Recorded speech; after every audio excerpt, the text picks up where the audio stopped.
Well, ladies and gentlemen, it's that time again. Prepare for your sub boxes to get filled with bullshit 2-minute videos about people gasming over the new Mega Evolutions. That's not what we do here at NBZ's channel. Here at NBZ's channel, we talk about it for fucking 10 minutes or more and break down some bullshit and do speculation and nonsense. So let's fucking do it, alright?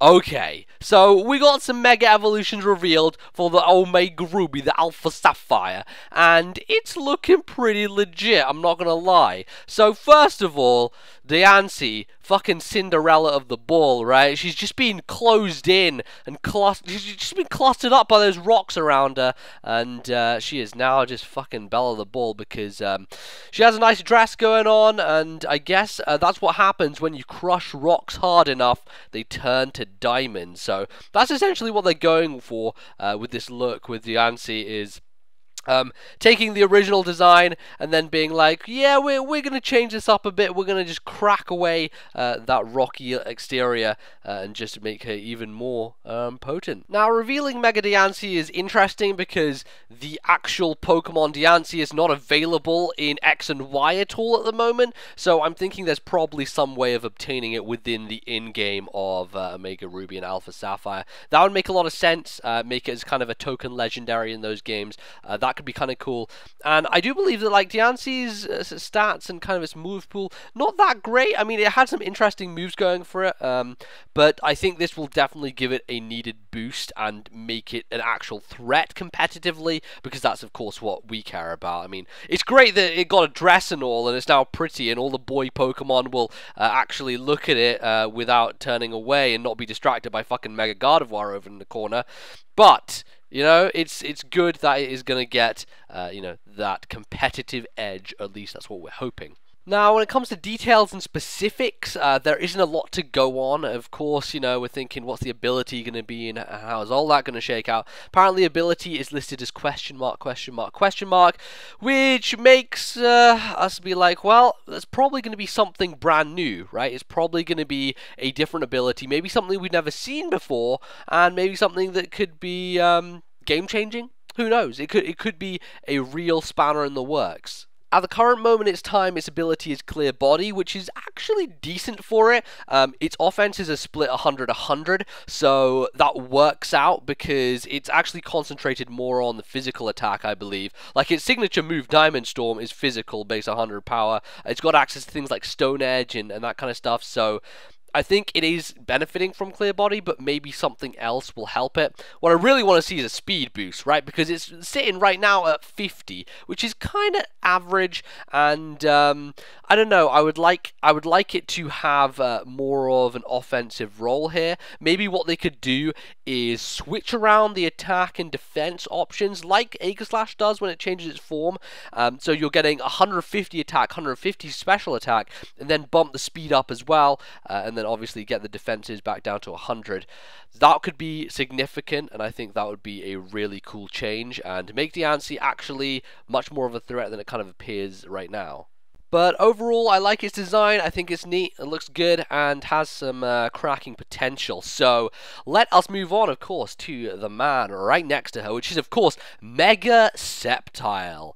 So design-wise, let's talk about it. Well, he's grown some more bulbous orbs on the back of him, which, you know, I mean, great. Sceptile clearly has some kind of condition going on, some tropical disease, may it be. But his tail has had a significant improvement. Talk about being able to sweep up the undergrowth, you know.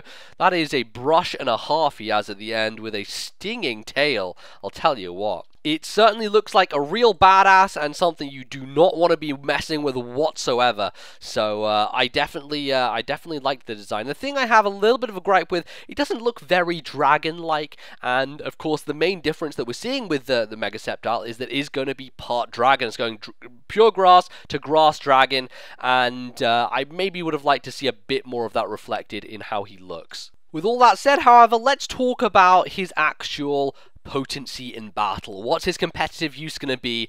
How is he going to fare? Now, straight off the bat, we got to say he's Grass Dragon. What does that mean? It means he is prey to the eternal problem that so many dragons seem to face, is that 4 times ice weakness. You know, Salamence, Garchomp, and Flygon among the few which are, or the many should I say, which are susceptible to such a fatal flaw. And it sucks, especially because Sceptile is really kind of frail in general, unless you're running the more bulky Subseed variety, and even then that thing can't take it super well. It's a little bit of an issue, I feel. So obviously, Mamoswine is going to run all over it, and it's not got an issue with doing that. Ice Shard will annihilate this thing without even thinking about it, and that's a problem. But I think, Dragon typing helps it in other ways. It gets rid of that weakness to fire, and it adds an extra resistance to electricity. And talking of electricity, let's move into its ability, rhyming, is Lightning Rod, which is pretty sick. Now, of course, with Sceptile, being able to be 4 times resistant to electricity, it's not going to be taking any damage from things like Volt Switch or T-Bolt or whatever. Volt Switch actually being very current and present in the meta is actually going to be pretty interesting, because Rotom will now basically be shut down quite a lot by Sceptile, Mega Sceptile, because having Dragon Grass, that is 4 times resisting both of Rotom Wash's stabs, added to the fact that Sceptile usually runs a special move pool, so it's not affected by Will-O-Wisp. My friends, Mega Sceptile is going to be pretty great for Rotom Wash, who is a pain in the arse to deal with, and I think that could be critical. I think that'd be really cool. So we'll see how it shakes out, but I definitely think he's going to have a great presence there, doing a lot of cleanup on, Rotom all around the board. So good stuff. So as an overall for Mega Sceptile, I think he's pretty cool. I think he has some nice additions there and a little bit of variation. It kind of sucks that the rest of these Pokemon are kind of retaining their typing, but there is at least one with Mega Sceptile who's changing it up and who is doing something different. And hey, I'm always down for more dragons. Never gonna hear me complain about that, that's for certain. So great stuff. Let's move on to the next Pokemon. Look, guys, I'm not gonna lie. I like Mudkips. Back in Gen 3, he was my main man. I picked him, always choosing the Water Star. He is who I roll with. And when it was revealed that these stars, they're getting Mega Evolutions, you gotta bet that I was on the lookout for Mega Swampert. But my god, ladies and gentlemen, oh, they have delivered. What a fucking badass this man is. Look how built he is. Oh, my lord. What a transformation. He has turned from, the good old Swampert to a Royal Rumble. You don't want to be against this man in a ring, an arena. He's just going to smash you out the park. So let's talk about it. Design, fucking love it. Fantastic. I'm down with that. He is just built like 7 houses on top of one another. Let's talk about, however, how he's going to stack up competitively, because that, my friends, is what we want to know. We don't, it's all great looking like a badass. There's fucking Rampardos. He looks like a badass. There's other dinosaur guy from X and Y whose name I can't remember because I'm an idiot. He looks like a badass. Neither of those guys do too well competitively, so it's all great getting one thing down. You got to have the other thing to follow with it, and maybe Mega Swampert is going to be a bit of a challenger in that arena too, because what we do know about him is while he's retaining his typing, so he's still ground and water, he is going to be getting an ability which is Swift Swim. Now, ladies and gentlemen, of course, we know that this generation, Swift Swim and weather-based stuff isn't as potent because of the nerf, because there's no longer eternal weather going down. It's limited to a few turns. It will, reduce his potency, and added to that, if you want to extend it, you have to use, like, Damp Rock and shit, so it kind of reduces items on Pokemon like Politoed, but all that in mind, I still think Swift Swim Swampert can be a brutal threat. Now, it depends on how much of a speed boost he gets as well, because I'm going to check real quick here, but I don't remember Swampert being the fastest guy on the pitch. And he kind of clocks in at 60 here, 60 base speed, which isn't too great. Now, what we're looking for here is inevitably he's going to get an attack and defense boost. Just looking at him from a visual standpoint, he's getting bumps in both those areas, maybe HP as well. And perhaps that will mean that his speed gets short-shrifted. I hope not, because it would really make no sense to do that, to give him the ability Swift Swim, but to cut his speed. It just, it would really give me some pain if that was the case, and I really hope the Game Freak aren't going to do that. I hope that's not their plan.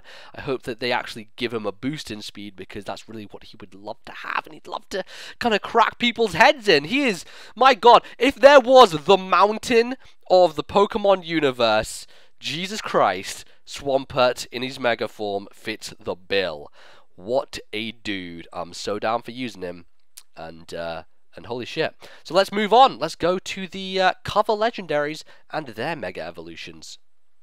Now, this is the part in the video where I'm not as excited, I'm not so jazzed, and I'm, to be honest, a little bit disappointed. Now, as I said before, visual design isn't everything. When it comes to a competitive player, you're not looking at that as your main thing. You want to know what the stats are, you want to know what the move pool is, what the ability does.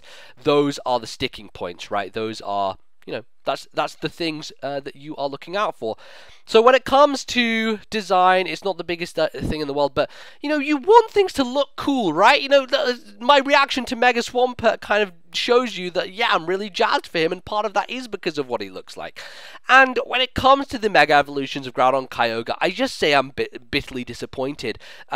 You know, they revealed the cover legendaries and the covers of the games earlier, and people were kind of confused as to whether they actually were Mega Evolutions, because to be honest, aside from a few lights, it didn't seem like a major difference. You know, some symbols were different, but that was about it. And apparently, those are the Mega Evolutions for Groudon and Kyogre, and I really wish they would have pushed the boat out here and just gone crazy and done something ridiculous with them. But all they really did is kind of tattooed them, to be honest. And while that's great, it's not the kind of the pushing the design envelope that I wanted, and is unfortunate.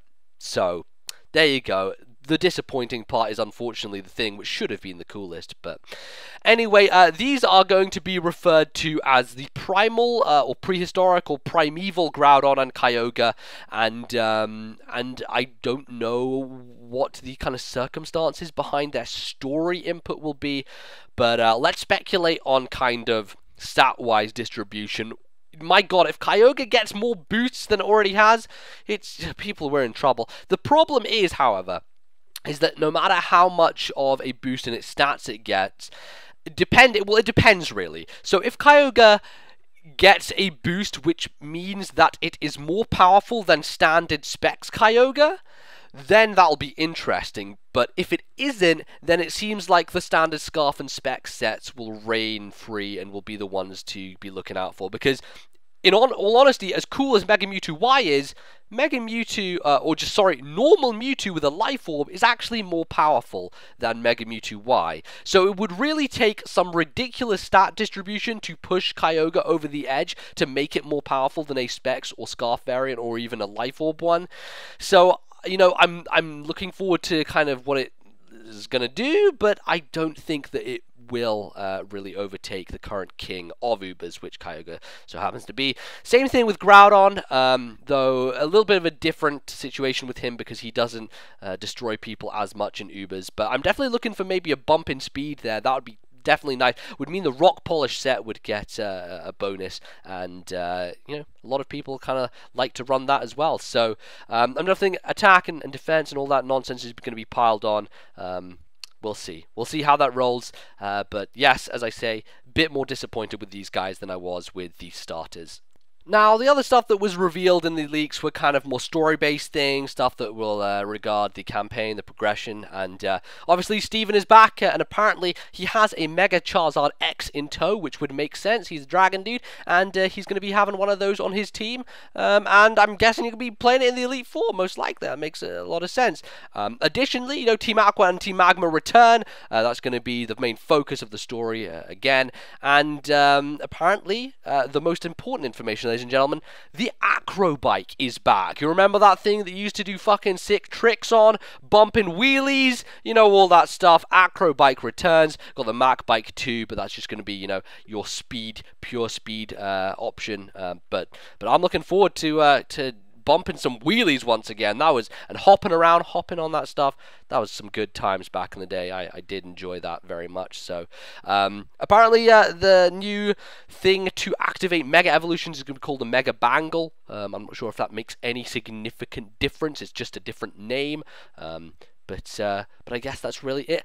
Let's be honest, I don't really care too much about the story. So that's pretty much it. I'm just covering it for completionist's sake. But that's pretty much going to close us out here.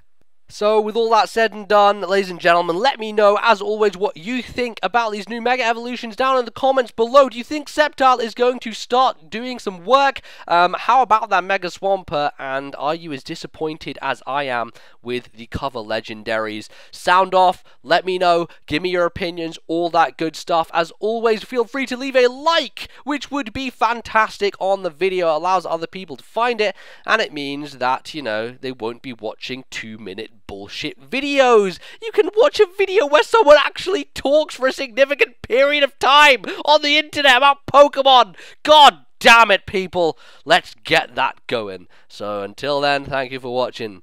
I'll see you next time. Goodbye.